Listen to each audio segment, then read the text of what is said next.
Meus irmãos, para a nossa edificação nessa hora, nós vamos abrir a palavra de Deus na epístola do apóstolo Paulo a Tito, no capítulo 1, onde ele nos traz preciosas instruções diante do processo que nós estamos há poucos dias de realizar aqui na nossa igreja local, quando teremos eleição para 4 novos presbíteros. É interessante, a Constituição da nossa igreja, no artigo 25, diz que a igreja exerce as funções na esfera da doutrina, governo e beneficência mediante oficiais que se classificam em ministros do evangelho ou presbíteros docentes, presbíteros regentes e diáconos. E dessa feita, então, nós teremos eleição para presbíteros, que são os presbíteros regentes. E eu gostaria ainda de ler uma parte aqui que fala sobre as funções. A Constituição da nossa igreja apresenta o seguinte para a vida dos presbíteros. Presbítero regente é o representante imediato do povo, por este eleito e ordenado pelo conselho, para, juntamente com o pastor, exercer o governo e a disciplina e zelar pelos interesses da igreja a que pertencer, bem como pelos de toda a comunidade, quando para isso eleito ou designado. Então, o presbítero, ele representa o povo escolhe, o povo vota neles. Assim como também nós temos o relato em Atos dos Apóstolos, que se passava por cidades e cidades procedendo à eleição de presbíteros. E esses homens, então, vão exercer o governo, a disciplina e zelar pelos interesses da igreja que eles fazem parte, tanto a igreja local quanto a denominação que eles fazem parte. Além disso, o artigo 51 diz assim acerca do presbítero: compete ao presbítero levar ao conhecimento do conselho as faltas que não puder corrigir por meio de admoestações particulares, auxiliar o pastor no trabalho de visitas, instruir os neófitos, consolar os aflitos e cuidar da infância e da juventude, orar com os crentes e por eles,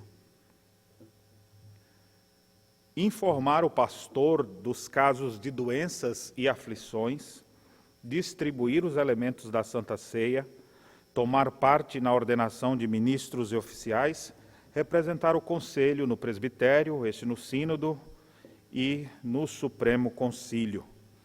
Bem, aqui nós temos na nossa Constituição um resumo das principais atividades que compete ao presbítero regente.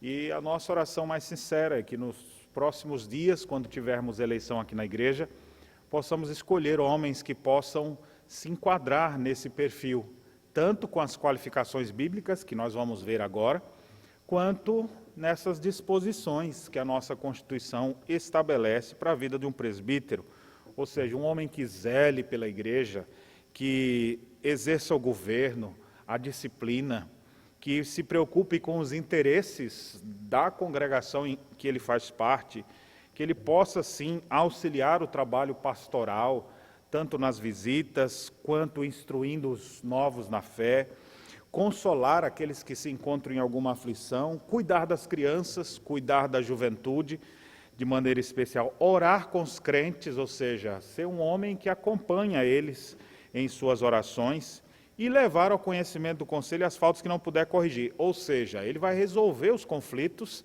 e só aquilo que for extremamente complicado, que ele não conseguir resolver, é que ele vai trazer, então, para o conselho tomar parte.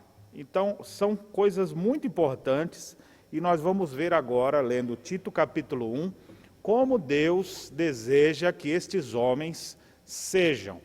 E por que Deus os instituiu na sua igreja? Observe, eu vou ler Tito capítulo 1, a partir do verso 5.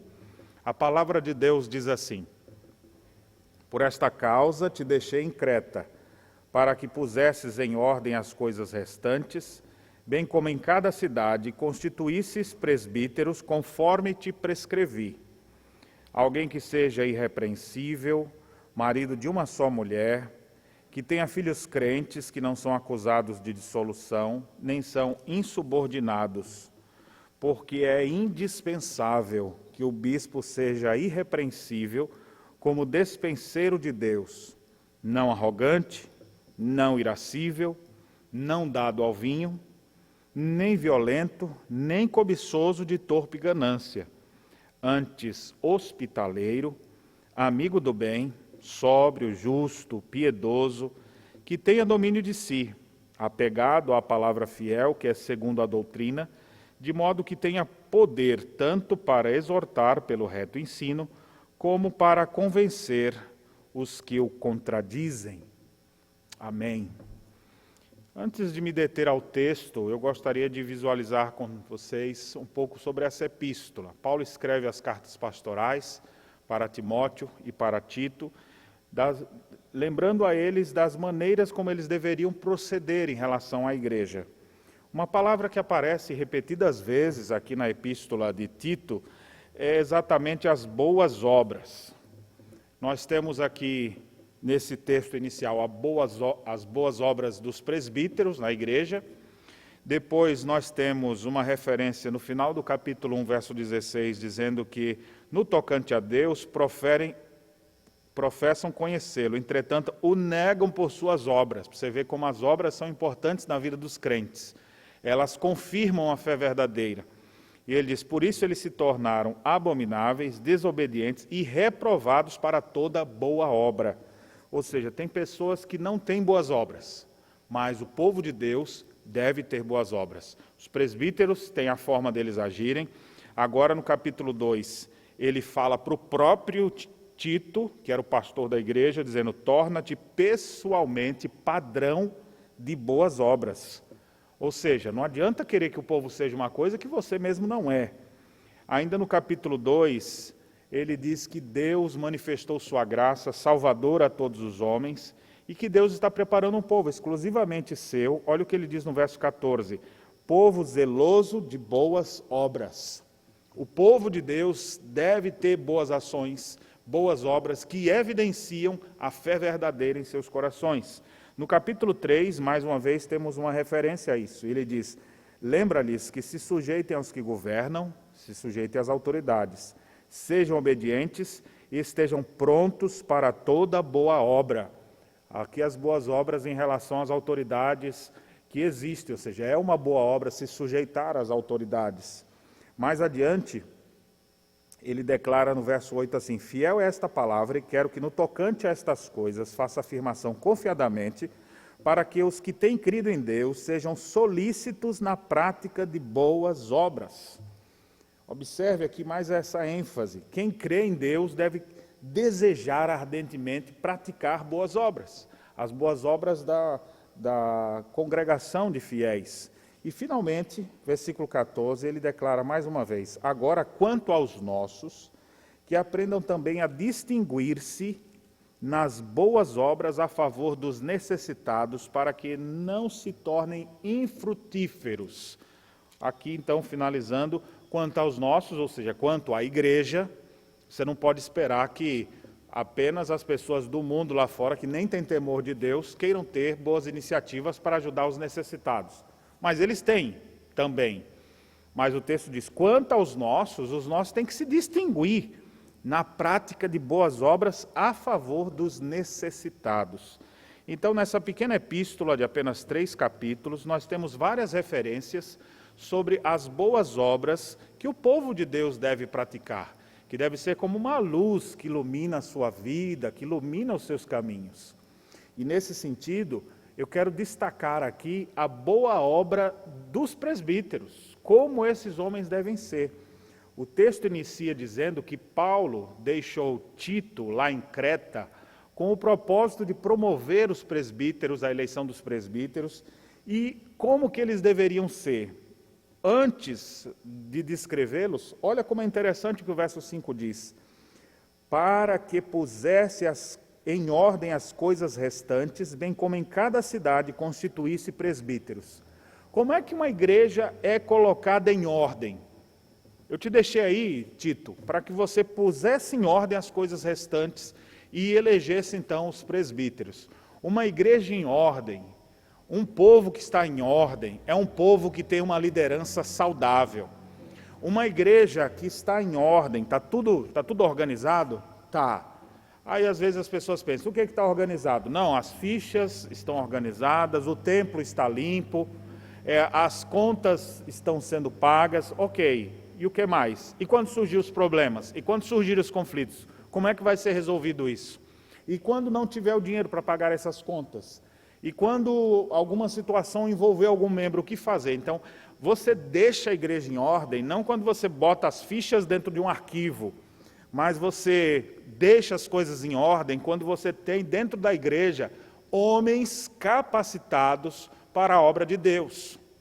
Uma igreja bem ordenada, uma igreja organizada, é uma igreja que tem oficiais, presbíteros docentes, no caso dos pastores, presbíteros regentes, que vão juntos se reunir para pastorear o povo de Deus, para governar a igreja do Senhor Jesus, para serem os instrumentos de Deus para conduzir o povo na sã doutrina, para a prática de toda boa obra, pois a fé verdadeira, ela é nutrida dentro dos corações e ela frutifica, e os nossos precisam aprender a se distinguir em boas obras, em favor dos necessitados, boas obras nas relações interpessoais, boas obras para que os ímpios se calem, boas obras em relação às autoridades, boas obras dos ministros da palavra, boas obras dos presbíteros. Então, todos nós somos chamados para boas obras.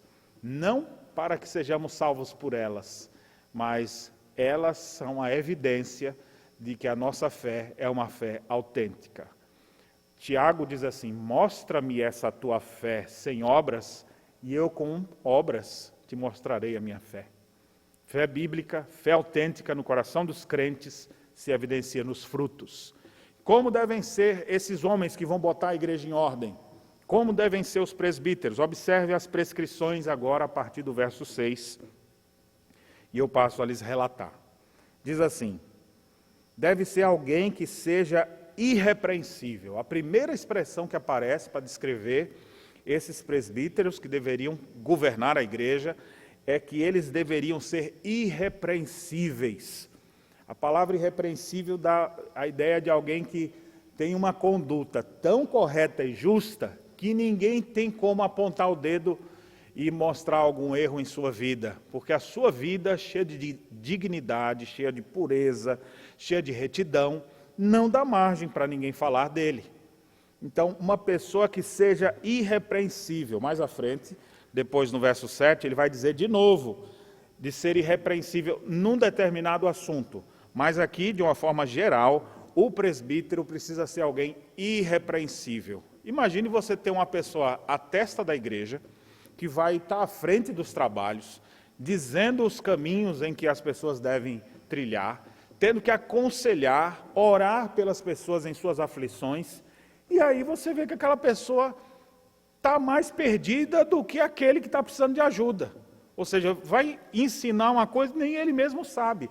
Está numa posição que, como é que eu vou ajudar essa pessoa nisso aqui? De repente, uma coisa tão séria, e ele, em vez de levar a seriedade do assunto, ele desconsidera. Não, isso é bobagem, deixa para lá.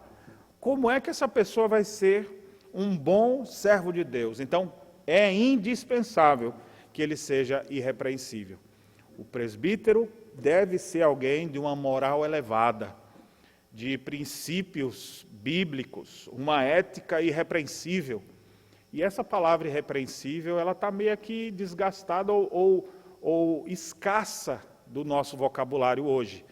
Você não se preocupa tanto com isso. As pessoas, não, quero contratar uma pessoa irrepreensível.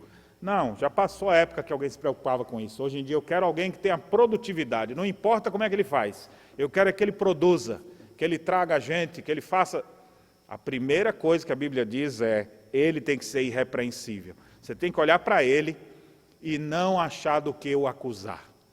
Nesse sentido, mais uma vez eu ressalto, nenhum de nós, pecadores, podemos nos enquadrar nesse perfil. Só um homem verdadeiramente foi irrepreensível, Jesus Cristo. Todos os outros são pecadores, e por isso mesmo, aqui ou ali, aparecem os seus pés de barro. Mas a ideia não é que, então se ninguém é assim, então pode vir do jeito que for. Negativo. Cristo Jesus é aquele que habilita, que chama, que vocaciona os homens da igreja para esse ofício. E eles vão procurar viver na total dependência da graça de Deus, e Deus, ao longo dos anos, vai santificar a sua vida, vai livrá-lo dos pecados e vai lhe tornar uma pessoa mais madura. Não é que ele não peca mais, que ele é um santarrão, ele busca uma vida de santidade, mas ele é pecador. Mas ele não vive pecando de maneira que você está sempre vendo e chamando a atenção dele. Ô presbítero, peraí, presbítero, imagina você que não é o presbítero, tem que chamar a atenção dele porque ele não está fazendo o que todo mundo sabe que tem que fazer. Então a vida irrepreensível, ninguém olha para ele para apontar erros. Ele mesmo sabe diante de Deus que ele é um pecador e que precisa mudar muito. Mas diante do povo as pessoas percebem uma conduta ilibada, uma ética, uma moralidade exemplar, que não é fachada para os outros verem, é fruto de uma vida em total dependência de Cristo, uma vida iluminada pelo Espírito Santo de Deus, uma vida pautada na palavra. Você, homem que está me ouvindo, você é irrepreensível em seus caminhos, a sua conduta é uma conduta irrepreensível. Você, irmão, irmã, jovem, adolescente, não fique achando que isso aqui é só para o presbítero. Está vendo? Eu já vou aprender isso aqui para depois cobrar deles. Todos nós devemos procurar desenvolver essas qualificações. Todos. O ofício não é para todos, mas os princípios bíblicos de uma vida correta, santa, que glorifica a Deus, isso é para toda a igreja. E na hora da gente escolher os nossos oficiais, a gente deve ver quais que têm mais aproximação desse modelo bíblico. Aqueles que mais se aproximarem desse ideal, esses vão ser os presbíteros reais. Ou seja, quanto mais pessoas qualificadas, pessoas chamadas, vocacionadas, com as qualificações bíblicas nós encontrarmos, melhor existirá. Melhor sobreviverá a igreja. A igreja vai estar em ordem. Capacitação, gosto de fazer sempre essa diferença, capacitação e vocação são coisas diferentes. Qualificações para o ofício ou capacitação para algum serviço são coisas diferentes. As qualificações dizem respeito ao nosso caráter, aquilo que Deus operou em nós. Capacitação tem a ver com coisas que a gente aprende a fazer, que a gente não sabe hoje, mas pode fazer amanhã. Então, assim, olha, é muito melhor você ter uma pessoa sem capacitação. Você olha assim, não sabe fazer isso, não sabe fazer aquilo, mas tem um coração ensinável, dizendo, mas eu quero aprender, do que aquele que já se acha capacitado, mas você não encontra as qualificações bíblicas. Esse está desqualificado. Nós precisamos desses preceitos bíblicos existindo e sendo perseguidos na vida dos homens de Deus, na vida dos crentes. Uma liderança mais forte é o que nós precisamos na igreja do Senhor Jesus. E essa igreja forte será formada por presbíteros fortes, firmados nas verdades bíblicas, com uma vida irrepreensível, imitando o exemplo do próprio Senhor Jesus. Pessoas que a sua conduta, a sua vida está tão misturada já com as coisas de Deus, que você não consegue nem perceber quem é Ele ou quem é Cristo. Não, para mim é a mesma pessoa. Olhar para você é olhar para Cristo. Conversar com você é como se eu estivesse conversando com Cristo. Pessoas irrepreensíveis. Irrepreensíveis. Ó Deus, dá-nos dessa graça. Nos faça ser assim e nos conceda pessoas dessa maneira. Prossigamos, irmãos, para ver outras qualificações. A segunda coisa que o texto apresenta são princípios que precisam existir dentro do lar deste homem que vai governar a igreja de Deus. E por que ele faz referências às coisas do lar? Quando Paulo escreve a Timóteo, na primeira carta, capítulo 3, ele diz que esse homem que vai governar a igreja, ele deve governar bem a sua própria casa, criando os filhos sob disciplina com todo respeito, pois se alguém não sabe governar a própria casa, como cuidará da igreja de Deus? Às vezes não consegue cuidar da sua casa com 10 pessoas, o que dizer de uma igreja com 100, com 1000? Como que vai fazer isso? Então, a primeira área de abrangência antes mesmo de atuar na igreja, é dentro da sua própria casa. E aqui nós temos duas coisas importantes que precisam existir na vida desses oficiais. Marido de uma só mulher. Isso aqui, dentro da cultura grega da época, muitos gentios se converteram, que viviam com 1, 2, 3 mulheres, e agora essas pessoas se converteram, qual família eles vão abandonar? Então, muitas vezes isso ainda era tolerado naquele período, mas para estar à frente da liderança não dá. Um presbítero com 3 esposas, imagine só uma situação dessa. Ou até mesmo daqueles que casou com essa, não deu certo, está na segunda, já não deu certo, está naquela já terceira esposa, e você vai vendo, já está quase encerrando para conquistar uma quarta. E aí você olha, essa pessoa aqui ele não consegue administrar uma casa, ele não consegue resolver os problemas do seu lar, então está desqualificado. Dentro das qualificações, ele tem que ser marido de uma só mulher.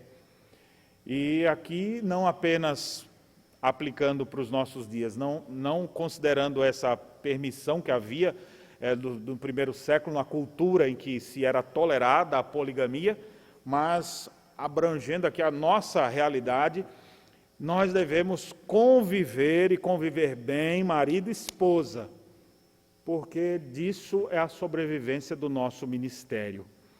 Eu diria mais até, eu acredito que aqueles que fracassaram em suas famílias poderão até ser restaurados. Deus é poderoso para restaurar essas pessoas, afinal todos somos falhos e pecadores, mas para o ministério já não vai servir mais. Ou ele vai ter que trabalhar em outras frentes, porque sempre vai ter aquela mácula de não ter conseguido gerenciar o seu próprio lar. Então o texto diz, marido de uma só mulher. Ele precisa aprender a viver com a sua esposa e viver bem, lidar com os anseios de uma pessoa que é totalmente diferente dele, que pensa de outra forma, né? A cabeça de homem e de mulher é muito diferente. E as mulheres são muito velozes para umas coisas, os maridos são lentos para outras, as mulheres são temerosas para algumas coisas, os maridos já não são em outras, ou seja, eles têm diferenças. E eles vão precisar aprender a conviver e viver juntos. E essa vida juntos é quase que já a autorização para ele depois falar para outras famílias também. Porque ele vivencia isso, ele não apenas vai dizer o que a Bíblia manda dizer, mas a vida dele já mostra isso. Ele vai poder informar para as pessoas se alimentarem de algo que ele mesmo já se alimentou. Ele não vai ser apenas um teórico do assunto, mas ele vivencia isso. E nesse sentido, a vivência do lar é uma coisa muito séria. E quando você for pensar em escolher um presbítero, você deve analisar muito bem como é que é a vida dele e a vida da sua família. Observe como é que ele lida com a esposa. Observe o amor que ele demonstra, se é um amor sacrificial, se ele é mandado pela esposa, ou se ele é violento com a esposa. Observe se ele é um homem que não tem opinião e a sua família quem diz tudo, ou se ele é alguém que sabe governar a sua própria casa. Veja as relações dele com a esposa. Observe, quando ele casa com alguém, aquela pessoa é a metade dele. Então, se ele vai ser o presbítero da igreja, essa mulher vai estar aí na igreja também. Em muitas visitas ele vai com ela. Então, comece a olhar também o perfil dela, viu? Ela não vai ser eleita presbítera, mas ela é a esposa do presbítero. E ela deve refletir traços desse caráter bendito, porque ela vai ter situações, o marido vai junto com ela em alguns lugares.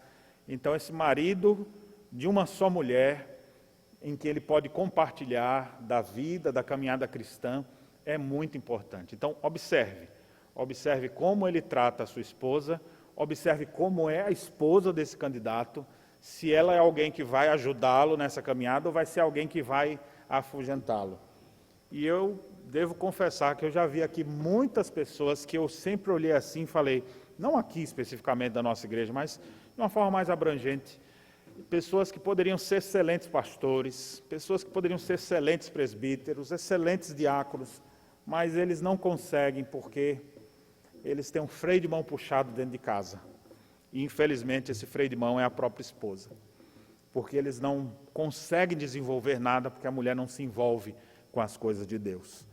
Um homem irrepreensível que vai pôr em ordem as coisas da igreja é alguém que tem primeiro em ordem a sua casa. Ele vive com uma mulher também crente, temente a Deus, e ambos formam uma só carne que luta pelos ideais do reino de Deus, que estão engajados nessa mesma batalha. Isso é algo extremamente importante. Além disso, o texto também diz que deve observar como são os filhos desse candidato. Como é que essa pessoa que vai ser um presbítero, como é que é a vida dele, como é que são os seus filhos? O texto diz que tenha filhos crentes, que não são acusados de dissolução, nem são insubordinados. Observe aqui que Paulo também coloca nessa mesma ideia, capítulo 3, 1 Timóteo, quando ele diz que governe bem a própria casa, criando os filhos sob disciplina, com todo respeito, pois se alguém não governa bem a própria casa, como cuidará da igreja de Deus? Bem, o presbítero que vai orar pelas famílias, que vai consolar as famílias, que vai ser chamado de repente para uma mãe que está ali assim, presbítero, precisava conversar com o senhor, porque, olha, meu filho está impossível, eu não sei mais o que eu faço com aquele menino. E o que aconteceu com ele? O menino tem 3 anos e eu não sei mais o que faço com ele. Aí o presbítero vai olhar assim, né? Cara, quando tu descobrir o que você vai fazer para resolver o teu, fala para mim também que o meu está impossível, não estou conseguindo governar os meus também não. Nós precisamos que esses homens de Deus sejam homens de Deus em sua casa, que saibam disciplinar seus filhos, dar limites para essas crianças, para que eles possam crescer e se desenvolver nesses mesmos caminhos, forjando o caráter dessas crianças. É muito interessante que os traços de um pai, as ações de um pai, marcam a vida de seus filhos. A maneira como ele fala, seu timbre de voz, a sua seriedade, o seu poder de convencimento, ou pela palavra, ou pela chinelada. Mas ele tem condições de fazer isso. Ele governa a sua casa. Então, quando você for pensar em escolher um presbítero na igreja, olhe para a vida dele e olhe para a casa dele. Como é que é a relação dele com a esposa, como que é a relação dele com os seus filhos, e aí você vai descobrir se você tem diante de si um homem com grande potencial de ser uma bênção na igreja, ou um homem com grande potencial de ser uma desgraça na igreja, porque vai botar tudo a perder, porque o seu mau exemplo vai influenciar negativamente outros também. Então isso aqui é algo muito sério. Semana passada eu preguei sobre o Salmo 101, quando nós temos ali o modelo de um bom líder. E um dos compromissos de Davi era exatamente: portas adentro, terei coração sincero. Antes de agir lá fora, agir dentro da minha casa.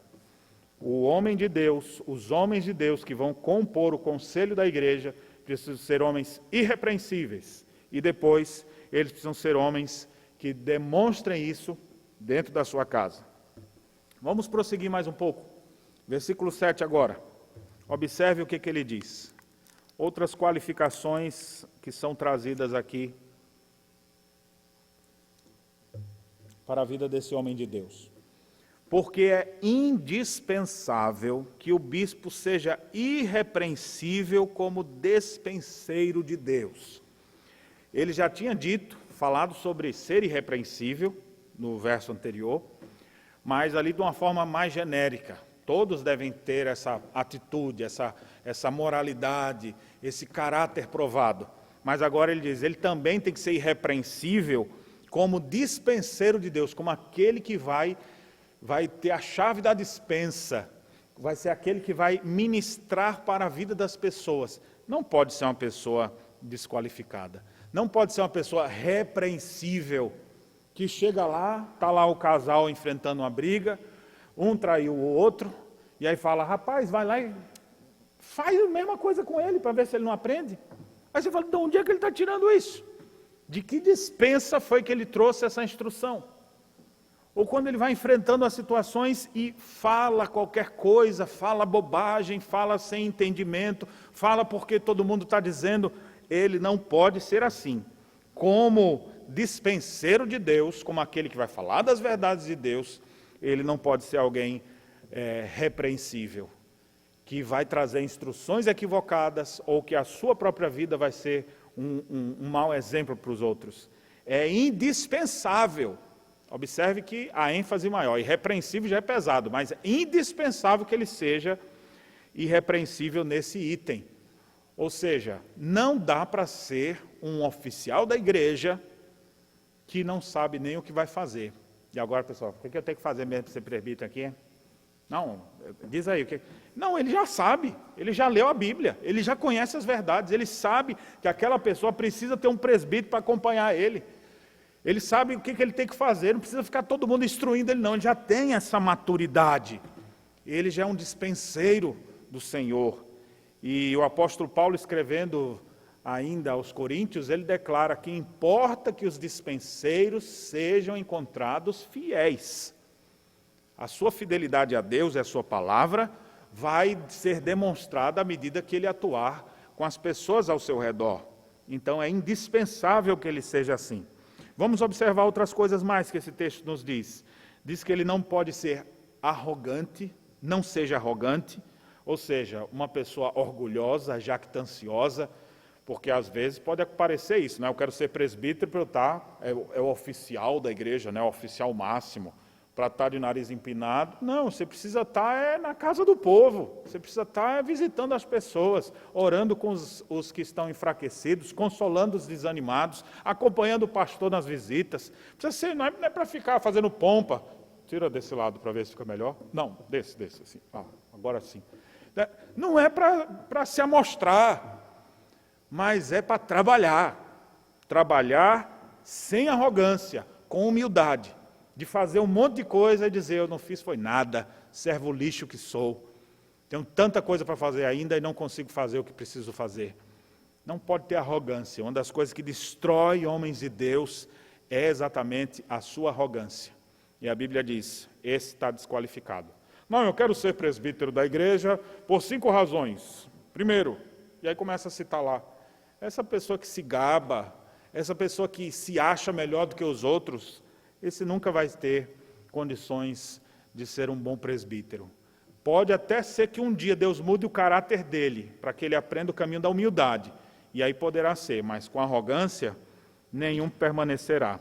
O texto diz ainda, não seja irascível, ou seja, uma pessoa que ira-se com facilidade, você tira ele do sério facilmente. Ele vai falar algo mais sobre isso adiante.